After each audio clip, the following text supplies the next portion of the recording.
Hey guys, welcome back to another video. In this one, we're going to be building this super compact cinema camera for run and gun documentary style handheld shooting for the Panasonic S1. Now the video you're about to watch is actually a free section of my brand new Panasonic S1 video guide. So if you want to learn more about the guide and maybe watch the rest of it, you can check the link in the description to learn more. I'll also have links to all the parts used in the description. I've gone out and shot with this little rig and I absolutely love it. And you can use a lot of this style of rig with other cameras. So without further ado, let's get to the build process, the parts used, and I'll see you guys after the video.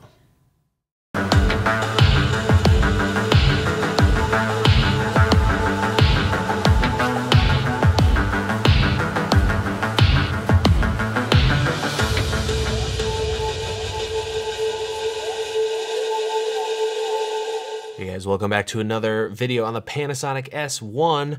We've got some stuff here on the table and we're going to be building a Panasonic S1, maybe documentary style run and gun rig. So my goal for this build, and I do this for most of these guides for each of these cameras, is to figure out something that the majority of people could use and it improves upon the camera. And each camera is different. So some cameras need more than others, some need different things. This camera, what it has going for it is amazing battery life. So unlike most of the builds, we don't need to add more power to this thing. It's a beast. It's beautiful how long the battery lasts. Autofocus isn't really that good, so that's kind of a concern, but the stabilization is great, so we don't really have to build up a monstrous rig.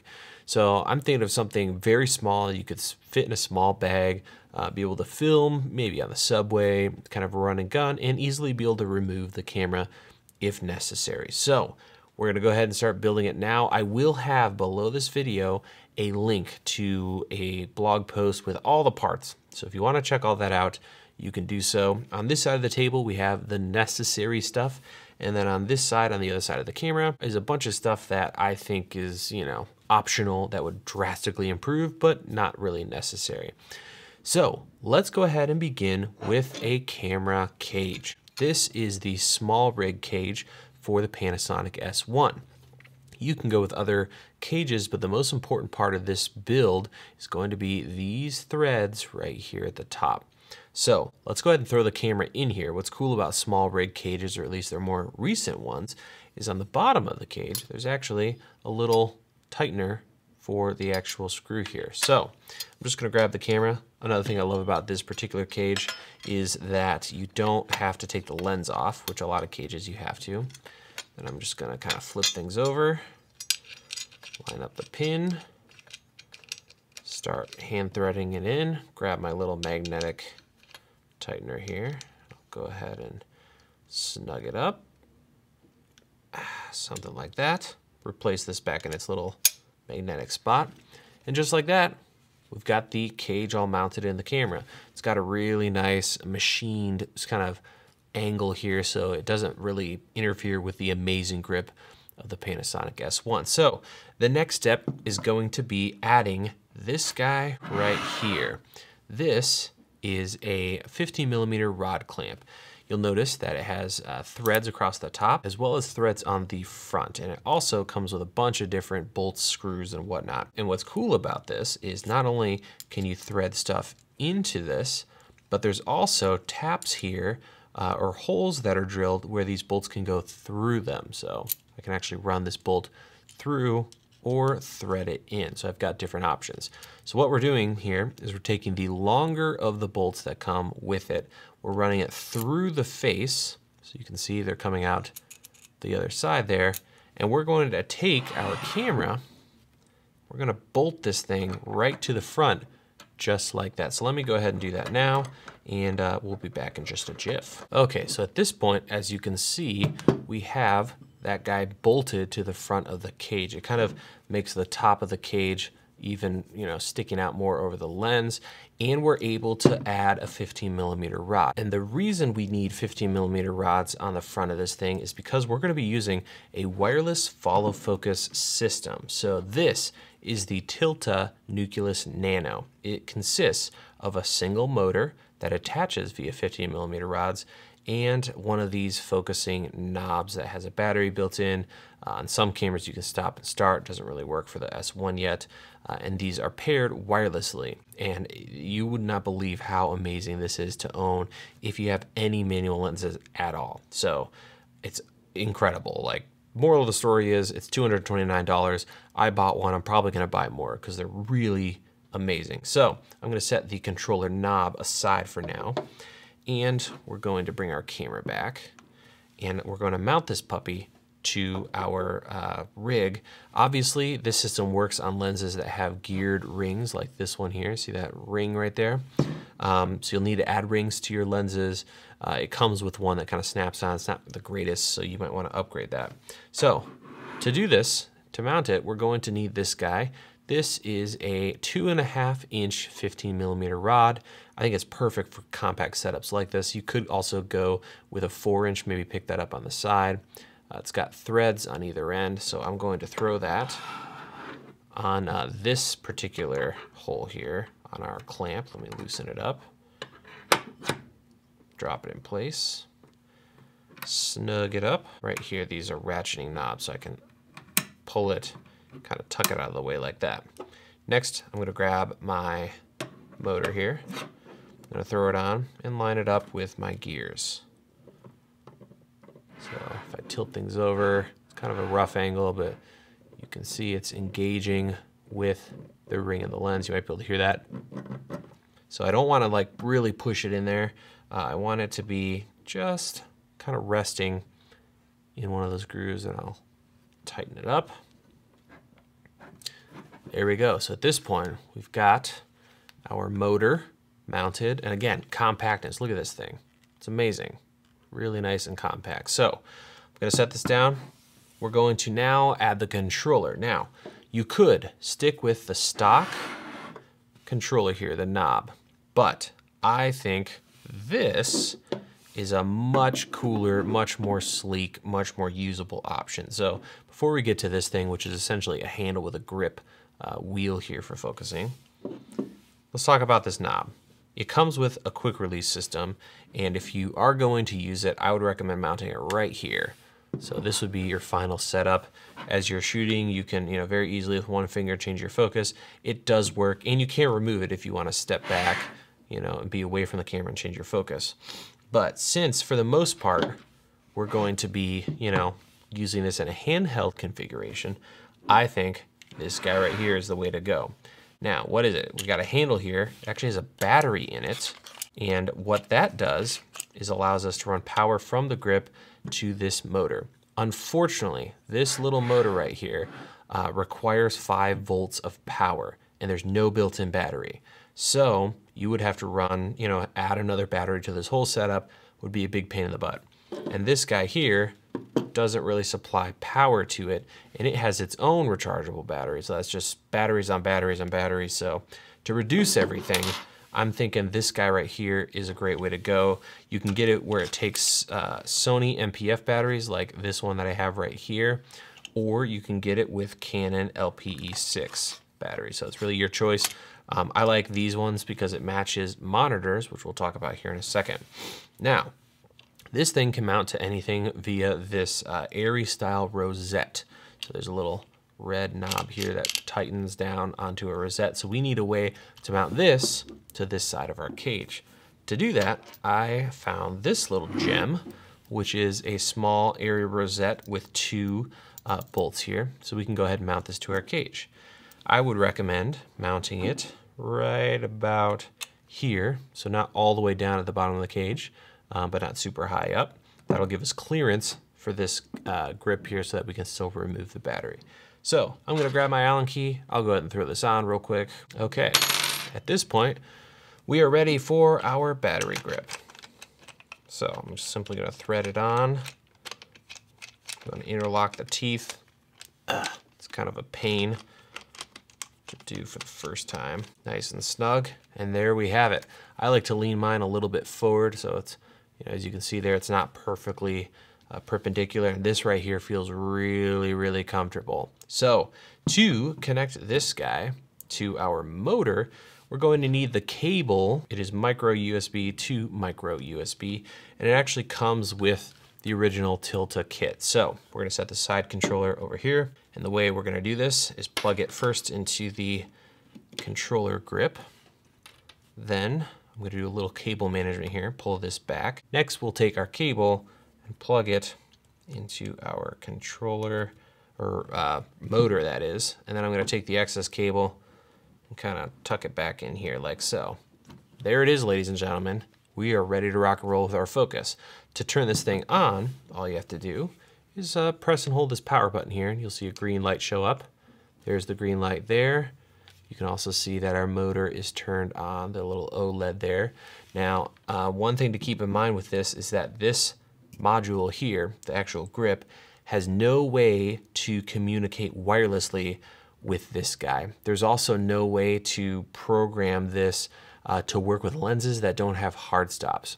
So if you have a lens and the ring, the focus ring, spins infinitely and it doesn't have any resistance, then this won't work. It'll just keep spinning when you try to calibrate it. So I have a lens that has hard stops. It stops on either end of the focus range.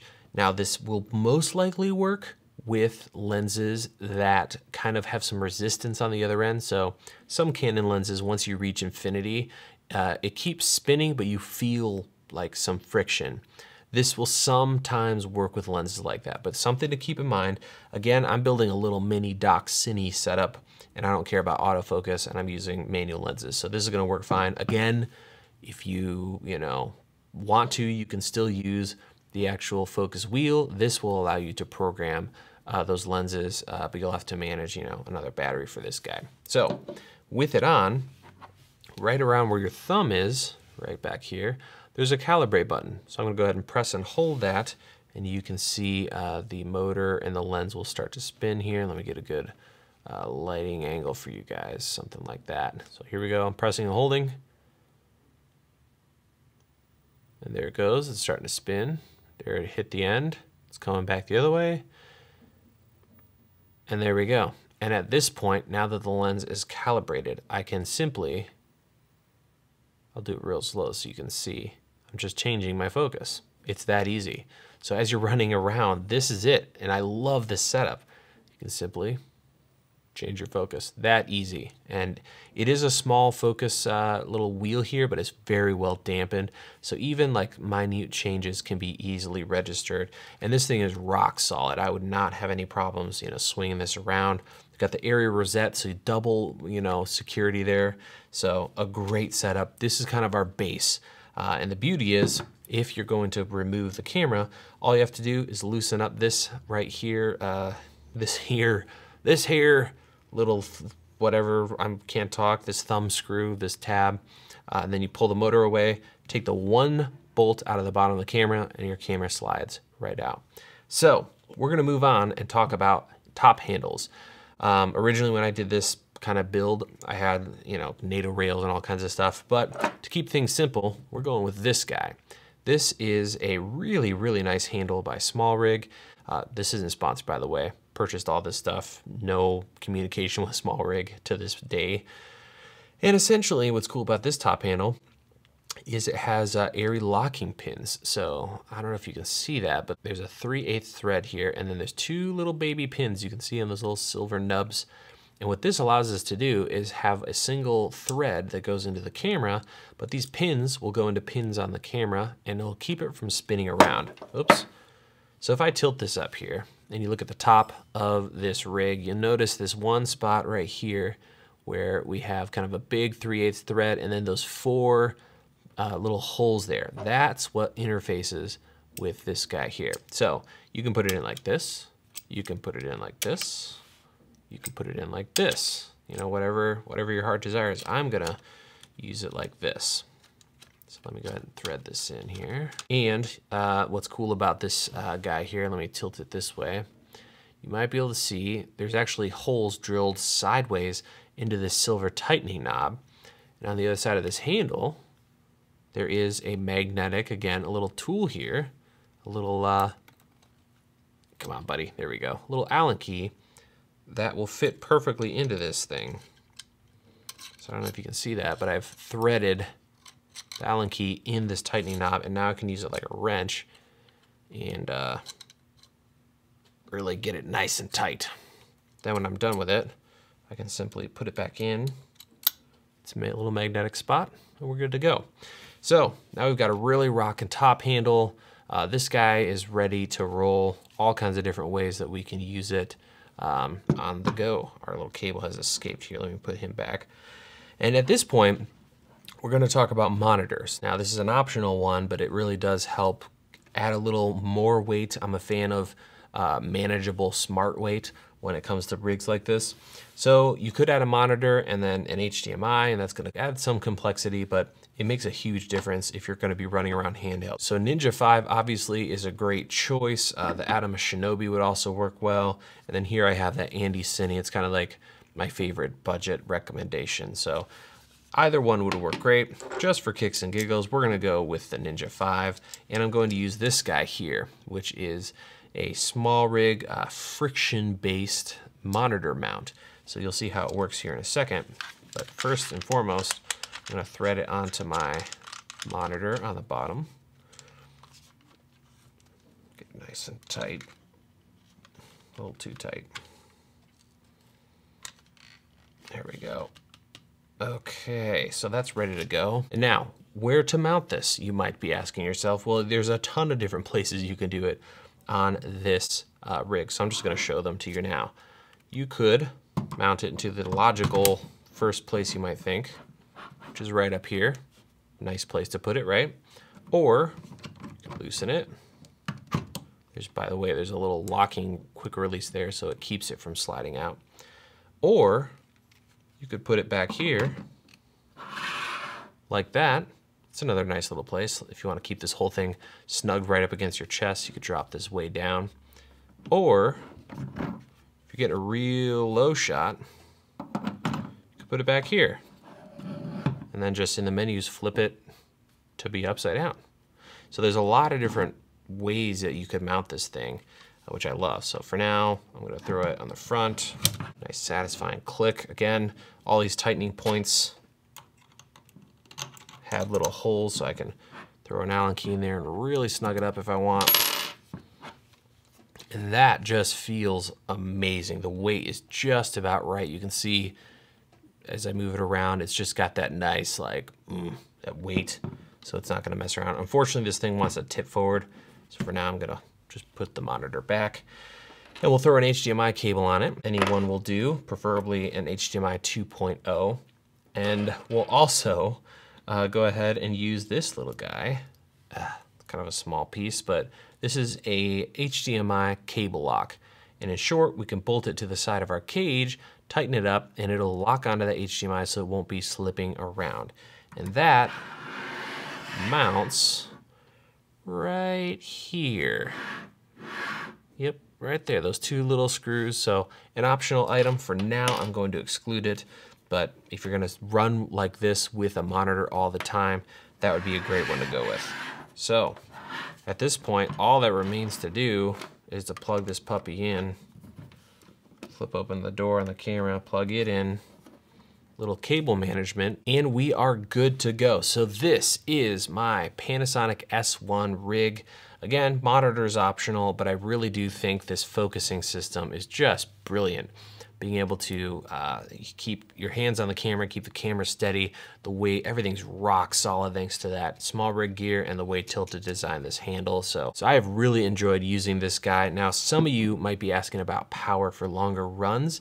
The S1 does a great job, but if you are gonna be on sticks for a long period of time, we're now just starting to see Panasonic and others come out with power solutions that plug into the wall. So you can find those on B&H and Amazon if you're looking for something like that. And that is gonna do it for this video on rigging up your Panasonic S1. Hopefully you picked up a thing or two. Again, links to all this stuff will be on that next page. I'll have a single blog post, which is listing everything out in order of appearance to make things a little easier for you. And hope you enjoyed this one, guys. Thank you so much for watching. We'll see you in the next video. So that's going to wrap up this video. Again, you can learn more about the Panasonic S1 guide in the description below, as well as check out all the parts used to build this nifty little rig. That's going to wrap this one up, guys. Thank you so much for watching. and we'll see you in the next video.